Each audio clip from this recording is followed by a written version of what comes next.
Assalamualaikum warahmatullahi wabarakatuh. Salam sejahtera untuk kita semua. Apa kabar anak-anakku sekalian? Semoga selalu dalam keadaan sehat ya. Salam sehat. Hari ini kita kembali lagi belajar matematika.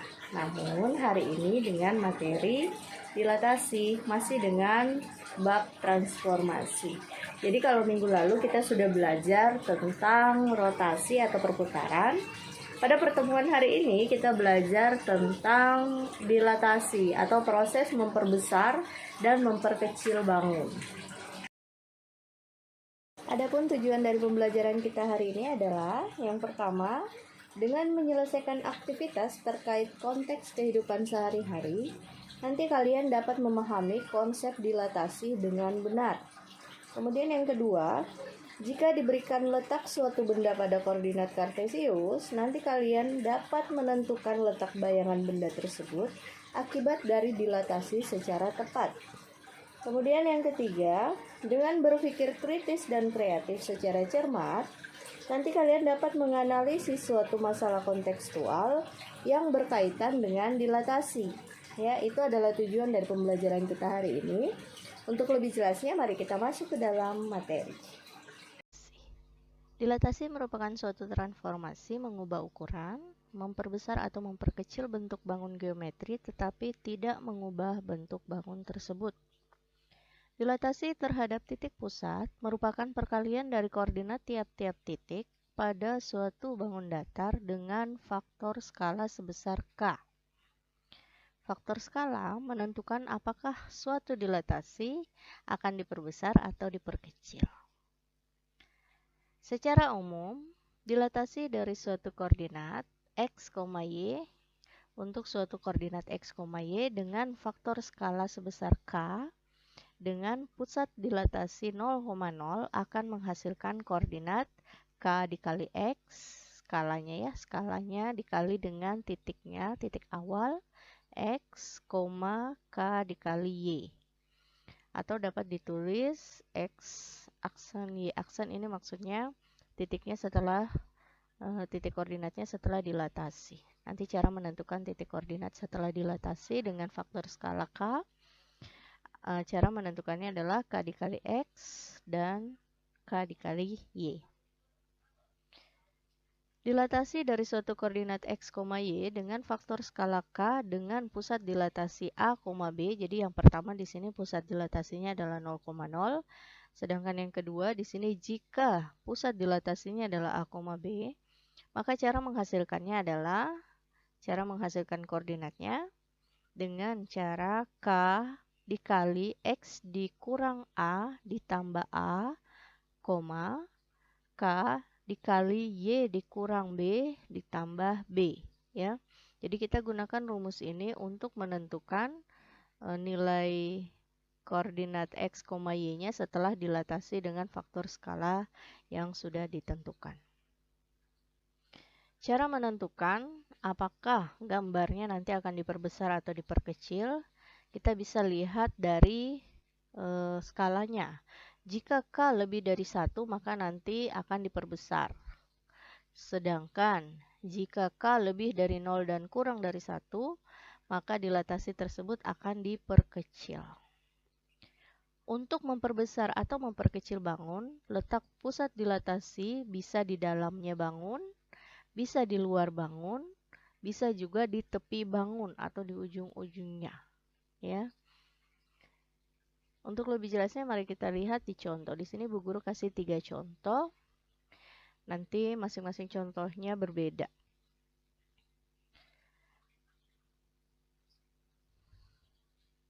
Diketahui segitiga ABC dengan titik sudut masing-masing titik sudut A 1,3, titik B 2,3 dan C 2,1. Dengan faktor skala 3 dan titik pusat dilatasi ada di titik awal. Titik awal itu berarti 0,0 ya. Penyelesaiannya di sini Bu Guru buat dalam bentuk tabel supaya lebih gampang untuk dilihatnya. Titik A 1,3, B 2,3 dan C 2,1. Kemudian karena di sini faktor skalanya 3 dan pusat dilatasinya adalah di titik awal 0,0, berarti kita pakai rumus yang K dikali X dan K dikali Y ya. Berarti di sini K-nya nilai skalanya atau K-nya sama dengan 3, berarti 3 kali X, 3 kali Y. Kita masukkan ini ke dalam titik-titik yang sudah ada. Yang pertama A 1,3, berarti X-nya 1, Y-nya 3. Kita masukkan ke sini, 3 dikali 1, 3 dikali 3 ya, dari rumus yang ini. Nanti menghasilkan 3 kali 1 sama dengan 3, 3 kali 3 sama dengan 9. Begitu juga untuk titik B. Di sini 3 dikali 2, kemudian 3 dikali 3. Nanti hasilnya ini. Begitu juga dengan titik C, 3 kali 2 dan 3 kali 1 ya. Nanti setelah didapatkan hasil koordinatnya, setelah dilatasi nanti gambarnya akan seperti ini. Ya, mari kita lihat di sini skalanya 3, berarti skalanya lebih dari 1 ya. Tadi sudah lihat di ketentuannya, jika K-nya atau skalanya lebih dari 1, maka nanti akan diperbesar. Mari kita lihat contoh yang kedua.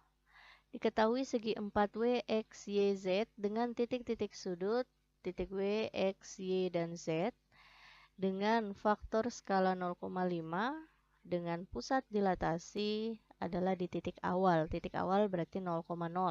Berarti masih sama dengan contoh yang pertama dengan menggunakan rumus K dikali X, K dikali Y. Di sini perbedaannya adalah ada di skalanya. Tadi kalau yang pertama skalanya lebih dari 1, sedangkan yang di contoh yang kedua di sini Bu Guru gunakan skala kurang dari 1. Ya, berarti nanti gambarnya dia akan diperkecil. Mari kita lihat penyelesaiannya. Ini ada titik-titik sudutnya dari soal ya, Bu Guru pindahkan ke sini. Kemudian cara menentukan titik sudutnya setelah dilatasi, kita masukkan ke dalam rumus K dikali X, K dikali Y. K-nya adalah 0,5. Berarti kita masukkan ke sini 0,5 dikali negatif 4. Di sini karena X-nya negatif 4. 0,5 dikali negatif 6. Y-nya ya, negatif 6. 0,5 dikali negatif 4 sama dengan negatif 2. 0,5 dikali negatif 6 sama dengan negatif 3. Jadi ini titiknya setelah dilatasi. Begitu juga sampai di titik Z. Setelah didapatkan koordinat-koordinatnya, nanti kita lihat gambarnya akan seperti ini. Ini titik W, X, Y, dan Z. X, W, X, Y, dan Z. Salah ya. Ini yang gambarnya karena faktor skalanya 0,5, karena dia kurang dari 1, maka dia diperkecil. Ini adalah gambar awalnya. Setelah dilatasi dia jadi seperti ini. Dia diperkecil ya. Contoh yang ketiga. Persegi panjang KLMN berkoordinat di titik K, L, M, dan N. Kemudian setelah dilatasi dengan pusat dilatasi ada di titik P 1,4 dengan faktor skala 2 ya. Jadi di sini pusat dilatasinya bukan 0,0. Di sini pusat dilatasinya 1,4.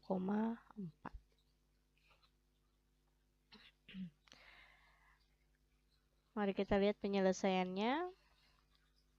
Diketahui pusat dilatasinya 1,4. Berarti nanti titik A-nya 1 dan titik B-nya 4. Kemudian diketahui faktor skalanya 2, berarti nilai K sama dengan 2. Titik-titik sudut K, L, M, N sama dengan contoh 1, 2, dan 3. Di sini Bu Guru buat titik-titiknya dalam bentuk tabel untuk lebih gampang dilihat ya. Jadi titik K 2,0. Nah, di sini tadi berbeda dari contoh 1 dan 2. Kalau contoh 1 dan 2, di situ pusat dilatasinya adalah 0,0. Sedangkan kalau yang contoh yang ketiga, di sini pusat dilatasinya ada di titik P 1,4. Berarti dia bukan di titik awal, ya. Karena dia bukan di titik awal, kita gunakan rumus yang berbeda dari contoh 1 dan 2. Kalau contoh 1 dan 2 tadi dia langsung K dikali X, K dikali Y. Kalau di sini titik dilatasinya ada di titik A, B, maka dia gunakan rumus yang ini. Ya, K dikali X dikurang A ditambah A, K dikali Y dikurang B ditambah B. Ya, di sini sudah ada pusat dilatasinya 1,4, berarti nanti nilai A-nya 1, di sini nilai A-nya nanti 1, nilai B-nya nanti 4. Kemudian nilai K adalah faktor skala sama dengan 2, jadi nilai K di sini sama dengan 2. Kita langsung masukkan saja ke dalam titik-titiknya. Nilai K sama dengan 2, dikali X-nya di sini 2, 2 dikurang 1 ditambah 1, 2 dikurang 1 sama dengan 1, 1 dikali 2 sama dengan 2, 2 ditambah 1 sama dengan 3. Ya, jadi di sini menghasilkan nilai X sama dengan 3. Kemudian nilai Y-nya 2 dikali 0 dikurang 4 ditambah 4. Karena di sini titik Y-nya sama dengan 0. 0 dikurang 4 sama dengan negatif 4. Negatif 4 dikali 2 sama dengan negatif 8. Negatif 8 ditambah 4 sama dengan negatif 4. Maka di sini titik Y-nya adalah negatif 4. Maka titik K yang awalnya 2,0 setelah dilatasi menghasilkan titik 3, negatif 4. Cara tersebut silakan dipakai sampai ke titik N. Nanti menghasilkan titik L-nya 5, negatif 4, titik M-nya 5,0, dan titik N 3,0. Nanti gambarnya seperti ini. Karena di sini skalanya lebih dari 2, maka gambarnya diperbesar. Ya. Jadi titik K, L, M, dan N dilatasi dengan pusat 1, negatif 4 di sini ya.